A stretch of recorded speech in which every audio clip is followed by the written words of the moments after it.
Well, good morning, good afternoon, good evening, wherever you are today. I want to welcome you back to another season of Surviving and Thriving in a Pandemic. I am your host, Pastor Sharice Cross, and I am excited that you have tuned in with us today. This season is going to be amazing. We have some great experts. We have doctors, we have nurses, all kinds that are coming to you to this season to talk about surviving and thriving in a pandemic. And today is no exception. Today we're going over pandemic updates. We need some updates, okay? We're coming into our second year of being in this pandemic, and I want to get some updates from our expert today. She is Dr. Victoria Foster. She serves on our health and wellness ministry here at the House of Hope of Atlanta. She is a graduate of Tuskegee University and has been a nurse for 33 years. She presently works in academia where she serves as director of undergraduate program at Clayton State University. She is a tenured full professor. She has been one for the past 22 years. She is dedicated to fighting COVID-19 through participating in drive-through vaccine clinics and collaborating with health systems to provide vaccines to the community and offering COVID vaccines to her campus community. She was recently funded 2 COVID grants, one to increase the vaccine rate of the residents of Clayton and the other to increase the vaccine confidence among her campus community. She is married and she has 2 daughters. I want you to welcome Dr. Victoria Foster to the show today. Welcome her and welcome Dr. Foster. Thank Welcome. you. Thank you for having me. Thank you for being on the show today. I am so excited to have you here today to have this conversation. You know what I remember way back 2 years ago, right? When we were getting ready and hearing about this rambling of this virus called COVID-19, is you had given us some little packets and they had gloves, 2 gloves, a blue gloves and little blue mask. I don't know if you remember that, but that was a couple years ago. Yes, It was like look at a the pre. precursor to where we are now. Yeah, we heard about it here on campus, and the School of Nursing got together. We got our students involved, and we made some kits for School of Nursing and people across campus, who would come in contact with others, and thought that would Yeah. be helpful. And anytime I can grab something for the church, I always just bring some extra for us. So that's how I ended up bringing some to you guys. I remember, and I still got a packet. I saw it the other day in the health and wellness office, and I was like, Dr. Foster, it's like she was prophetic. She already knew what we would need. So that's just segues right into what you're doing now. So you have received 2 grants, which is so awesome. So Thank awesome. you Uh, very much. yeah, just talking about the fact that, so what I've heard statistics wise is that we have 63% of US has been vaccinated and about 50%, roughly 50% here in Georgia. Is that correct? That is correct. 63% for the nation, 51% for Georgia right now. So Yeah. we're still lagging behind the nation. So have some way to go, but hopefully we'll get there with the efforts that we're doing and other people around the state are engaging in. Okay. Okay. So going back to the beginning, when you all made those kits and everything that was going on up until now, what have you learned from those kits up until Ooh, right now? What is something that what are some things you well, can give us? A few things. Yeah. I just never could have anticipated all of what has happened. Starting with the kids, we were warned and told, and we always try to uh, anticipate stuff as nurses, to take care of our patients and to take care of the community. So we made the kids not knowing that we will still be here. Is it 22 months? 22 months later? Um, I guess I've learned it's kind of multifaceted. Being in academia, this is a brick and mortar school, so our students come in and we do face-to-face teaching. And at a certain point, we were all placed on lockdown and the students had to go home and we had to scramble and come up with a way, because like I said yesterday, education didn't stop. We had to keep moving. So we had to put everything online, and that was very difficult working with nursing students because, we are kind of a touchy-feely type of major. But I guess what I've learned from all of that is that there are other ways to do things.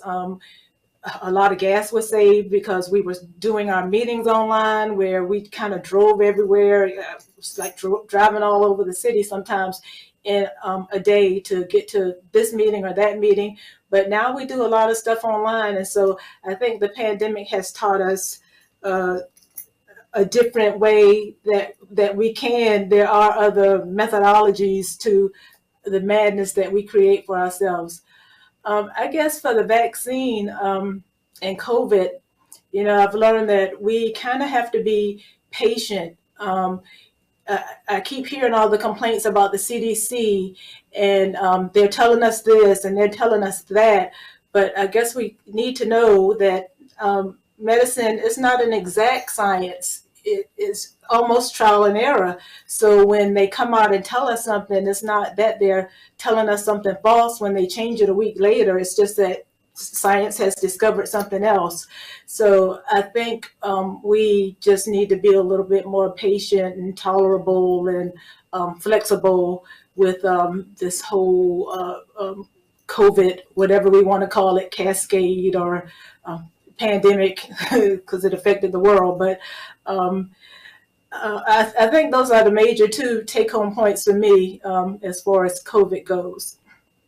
We've learned to adjust and adapt in new ways on how to communicate and get information across, and then also to look at the evolution, if you will. That's what I hear you saying, the evolution of what this looks like as far as treatments or even vaccines, to really look at that we're all evolving when it comes to COVID-19, right? Yes, everyone. Yeah. Yes. I'm even thinking about and curious about, since you're in academia, how did that shift when it comes to the new nurses that are coming and onboarding into this vocation that you're in? What was before is not, right? So yeah, No. that look? Yeah. I would have to say, we bring our students into the skills lab and we take our students out to the various clinical settings according to which clinical course that they're taking. However, in March of 2020, they pulled all the students out of the clinical sites. And so again, we had to try to adapt to what was going on, and we did a lot of virtual education. We had a virtual skills lab and simulation on the computer. But that really doesn't take the place of that hands-on learning. And so we talked to a bunch of our stakeholders and clinical partners, and they did understand that. And so they were already on board that they would have to provide extra instruction to these students once they graduate from us and come to them. So that kind of helped. And when I talked to new nurses, they said that that internship is helping them to adjust because they've missed so much by being out a year. It was a whole year that they missed in clinical and not didactic, but clinical. And that plays a big part in nursing education. Yes, yes, it does. I want to again salute you and all of the healthcare providers. Oh my goodness. You all have been holding it down and still holding it at this point. And so I'm really praying for our new nurses that are coming in this field, thanking them and praying for them as they come into this new era of medicine.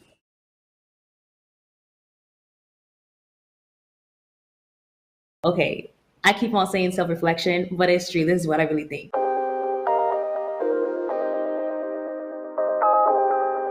How do you recognize what you can do based off of what you want to do? Come on, being honest with yourself. How can I fit this into my schedule? I think it's really being honest with yourself. And if you're in a hierarchy kind of organization, being honest with the people that manage you and are over you.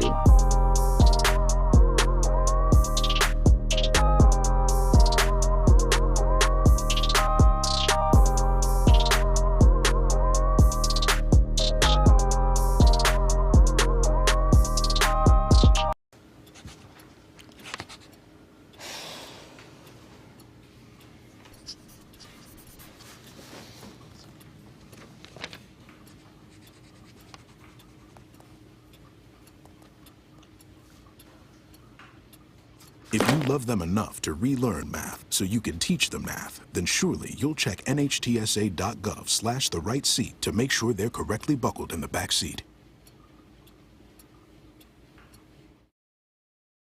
What's up, House of Hope? It's the Flavor King, and welcome back to Cooking with Flavor KL. You know what time it is. It's time for me to show you how to make chili.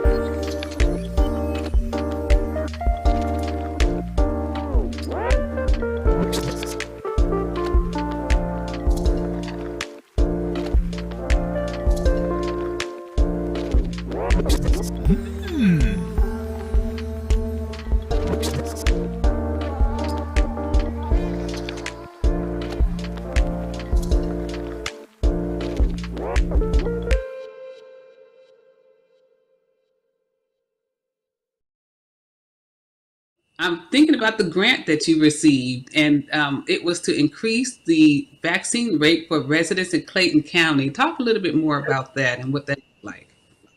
So they did a grant announcement sometime last April, May, and so my dean saw it, and she was like, "Victoria, you have to write this with me."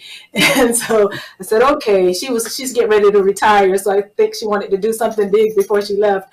And it took us 6 days to write that grant. We were in her office from sun up to sundown. And, you know, I had to eat, so I would take breaks. I don't even remember her leaving to go to the bathroom. It's probably just so convoluted because we were writing and had the computers here and looking up data. And so we submitted it for $994,000 and received it. So I was very excited when we heard the news. But it was the grant was a simple grant in terms of what they wanted. They just wanted increased shots in the arm, and well, sounds simple. It's another story once we get out to Clayton County. And the thing is, when we wrote that grant, it was the vaccine rate was 7.9%. I couldn't believe that. Clayton County contains almost 300,000 residents, and 7.9%. So, like I mentioned yesterday, happy that we're at 47%. And a major goal of that grant was to have Clayton's rate the same as the state rate when our grant ends. It's a 1-year grant, so it ends in June 30th. So 51%, 47%, all the way down from 7.9%, all the way from 7.9% is a big improvement. So I'm very happy and proud of Clayton County, and we just have to get moving with the grant. We're getting ready to go in schools now. I just put up a schedule that we'll be going. We collaborated with the school system, and so we have some of the students acting as advocates for the vaccine. So they'll be hearing from their peers, because sometimes it's better coming from them than us kind of telling them information. And they get paid for this, so that's good. And of course, we had to get consent from the parents and stuff, but we'll go in because the vaccine has now been approved for 5 years and up, the Pfizer. And so that'll be our next thing we do. And our first date is January 27th. So that's next week. We'll start with Riverdale Elementary School. Oh, wow. So excited about that, and a little nervous too about kids because I'm an adult care nurse, but we'll see. Okay. Wow. That's so exciting. So I'm already hearing you're at 47%. You're going to meet and exceed that 50, 55, 50%. So that is awesome. That's awesome. And the second part of that was to increase the confidence among your campus community, and even probably the community that you're serving. So how do you do that? How do you increase confidence in this vaccine? How are you doing that? Well, that was a different grant. That was a grant that I did by myself, and it was a mini grant, so only $3,000, and I only had a semester to do this. So I hired some students to work with me. I had my small little grant team, myself and 5 or 6 other students. And Mm-hmm. we sat down and came up with what our talking points would be, and got some information from the CDC and the health department and passed that out. So we kind of showed up around campus, set up a table. As people passed by, we would speak to them. And the campus seemed pretty receptive. We also created a survey. We got this vaccine confidence survey from the CDC. Now, it's not really reliable and valid because there's a bank full of questions, and we just pulled some questions, but we did have people answer that to tell us, why they haven't gotten the vaccine, what practices they're doing, what have they heard, what do they know about the vaccine, the risk, the real risk, because, there's so much misinformation out there. And so we ran that data. And sometime this semester, we're going to do a poster presentation and a podium presentation to present what we found out about the campus. So we don't know technically if we really increased vaccine confidence because we're not really measuring it, but we did expose our campus community, to the information and the factual information this time. So it was great dialogue to have them stop by and speak with us. And I love doing stuff with students, so it was great to see them engaged and also helping out with public health because I only had one nursing student. They were all other different majors, and I did that on purpose because we all need to be involved in public health, not just nurses or people that are healthcare workers. So Yes. a great project, and we're still in the midst of it because we have to now disseminate our findings. Wow. So I'm not going to ask for all of them, and I understand they're unofficial, but I am so curious as to what is the hesitancy in the community about the vaccine. I know there are a plethora of facts or unfacts or all kind of things that people are ingesting. So what is some major hesitancies around this vaccine? Well, from younger females, because I ask younger people all the time, why haven't you gotten the shot? A lot of people say, well, my mom hasn't gotten it. And so I think people are impacted by the parents and whatever reasons they have for not getting it. But I've heard infertility was an issue.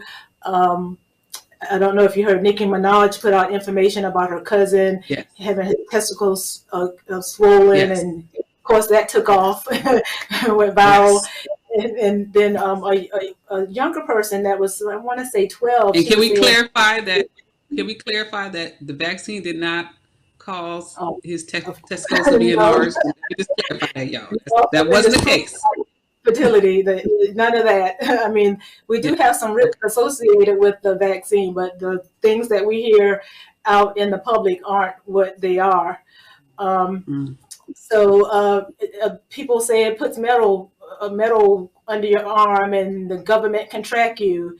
So, I mean, I've just heard even my oldest daughter, who's 29, she's vaccinated now.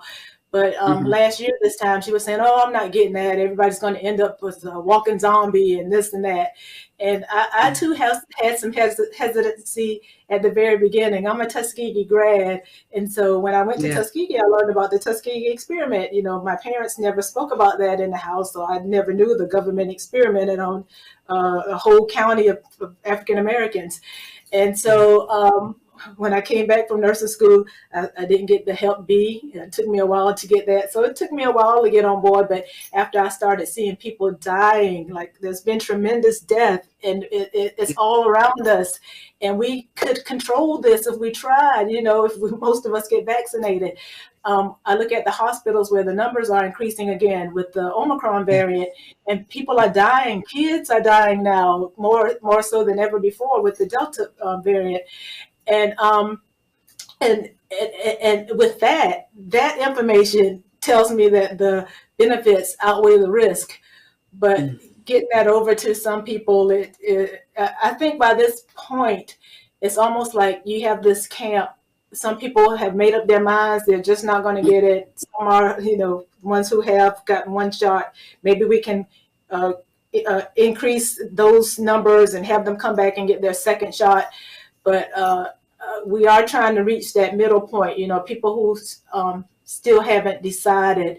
And so hopefully we can reach them and help them make up their mind. So to see, because like in the hospital now, the people that are there are mostly the unvaccinated. It's like 97% that are unvaccinated. So it just seems like that fact alone would help in a person making this decision. But we still, and then going back, it became a political issue so early on, and so we had divided camps there, and so it's kind of hard to penetrate, even though I do see more people from both sides of the political spectrum coming in to get vaccines. So I think we've been helpful in that way.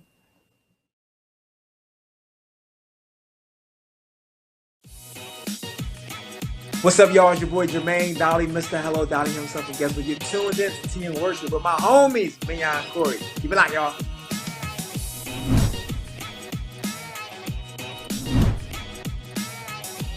Hey, y'all, it's Candy West, and you're watching Tea and Worship with Mignon and Corey.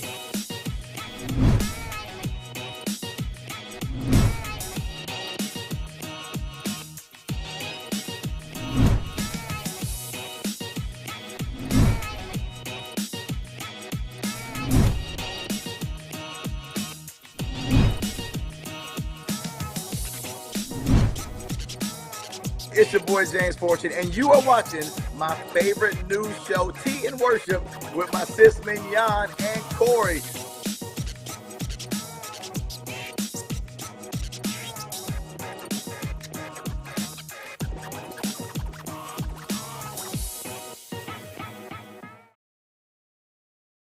When it comes to making plans, you are the best. Remember the best planned 90 minutes of your life? Or that surprise party for your parents' golden anniversary? You get the golden planning. The same way you plan each detail for those moments, start planning to protect you and your loved ones from a natural disaster. Sign up for local weather and emergency alerts. Prepare an emergency kit and make a family communications plan. Protecting your family is the best plan you can make. What's up, House of Hope? It's the Flavor King, and welcome back to Cooking with Flavor KL. You know what time it is. It's time for me to show you how to make chili.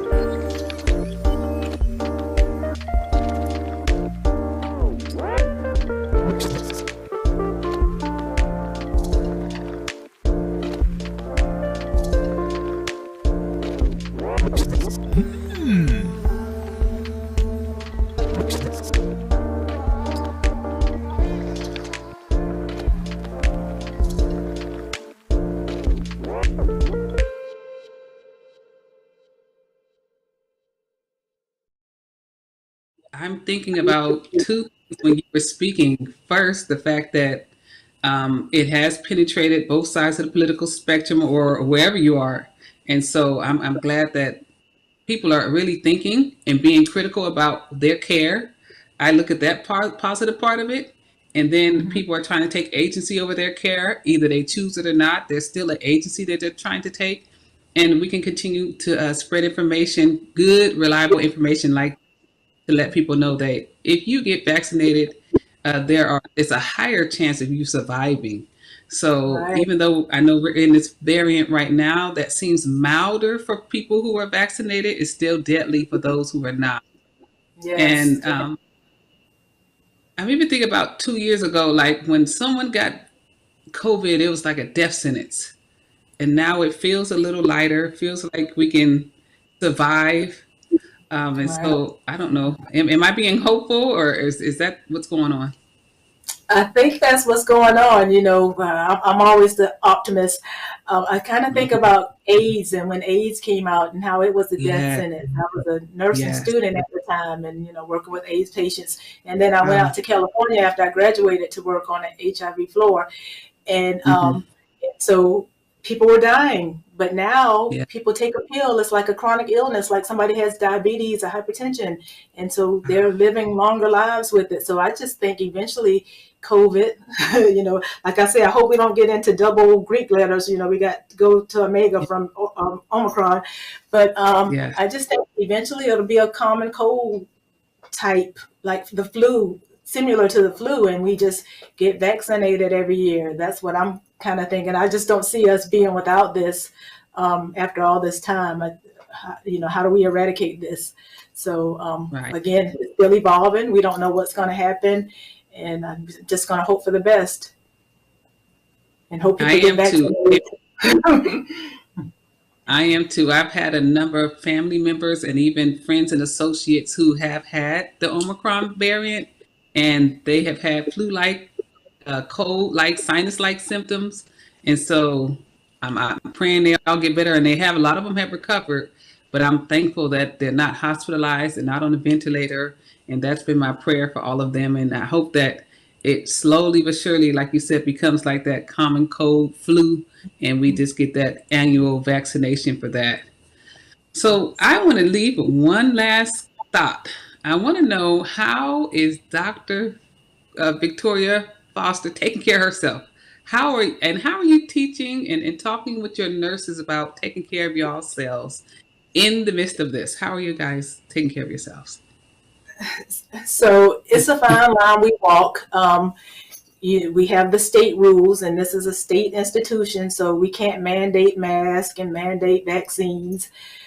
Mhm. But we do have some control, like we take our students to a skills lab, and so we tell them that this skills lab is a representation of the hospital facility, so you're going to be close to each other, so you have to wear a mask in here. So we kind of get away with that. But we talk about the regular stuff, social distancing. At one time we had the students 6 feet apart in the classroom, where we had to teach multiple times a day to bring the students in. It was a mess, just crazy. The beginning of last semester, they said, "Oh, we're taking away social distancing. They're going to be, how they were." We just took the liberty in my class, because we have like 50 students and they were up on each other. We decided to make an A and B group, and we lecture to one group one week and let another group stay home. And so they can see us on the computer screen and hear and ask questions and raise their hands, and like they're in the classroom, and then switch groups. And that kind of still gets us by with the social distancing. But, and then the students go to the clinical setting, so they have to come and be fitted for the N95. So we protecting them there. And, we just tell them the same things that's been going on. Wash your hands. I still follow those things. I notice my family members have fallen off a little bit. My husband's coming in the house and not washing his hands now. And sometimes go out, he doesn't have a mask on, but I always have my mask on when I'm out. I'm continuously washing my hands. I have a 4-year-old grandson, so I make sure that I wipe down the handles and the toilet seat and everything that he can touch. Anything that we touch a lot, the what do you call it when you turn the TV on? The remote. The remote control. All those things that we touch a lot. My computer screen, my cell phone. I wipe those down. So I still have alcohol wipes at home. And then I took the liberty too of, when we go grocery shopping, I take everything before I put it in the cabinets. I always wipe it down with the alcohol wipe.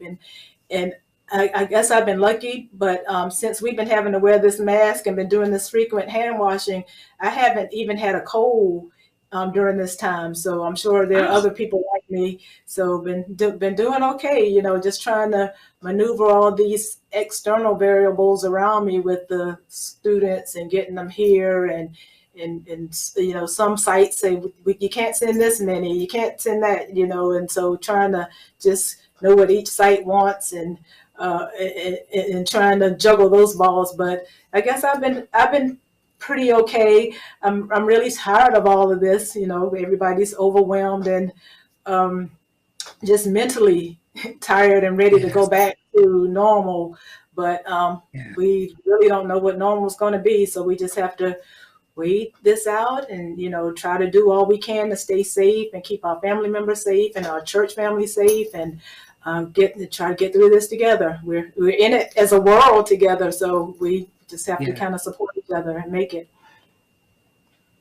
Wow. Well, that is, I'm grateful that you're trying to keep and keep everyone safe in the conditions that you're working in, and even yourself, and like you said, your mental capacity and health. I am praying for all of you guys because this is it's a marathon. We thought it was going to Right. be a sprint, but it's really a marathon. And so I'm praying for all of you and your resilient natures, and that resiliency kicks in, and just hoping that we're going to come out this better. I know we are. I'm confident because of doctors like you, instructors and directors like you that are helping and impacting our community. So I thank you for being on our show today. Thank you for being on Surviving and Thriving in a Pandemic. Thank you so Well, thank much. you very much for having me. And we hope to All get back right. soon. Well, yes, indeed. We'll see you back. Well, family, we thank you for being on here, and we hope to see you again on another edition of Surviving and Thriving in a Pandemic. Be great out there. Thank you.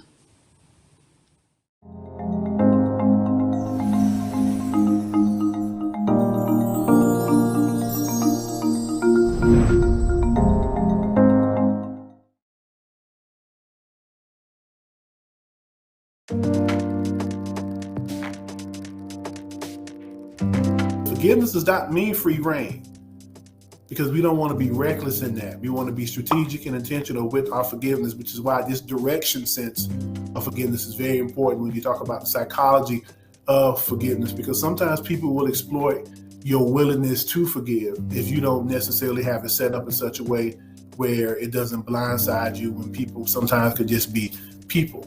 Forgiveness releases, but does not necessarily restore, because that's optional. Forgiveness puts us in position to move in the direction of reconciliation and restoration, but it doesn't mean that it's automatic.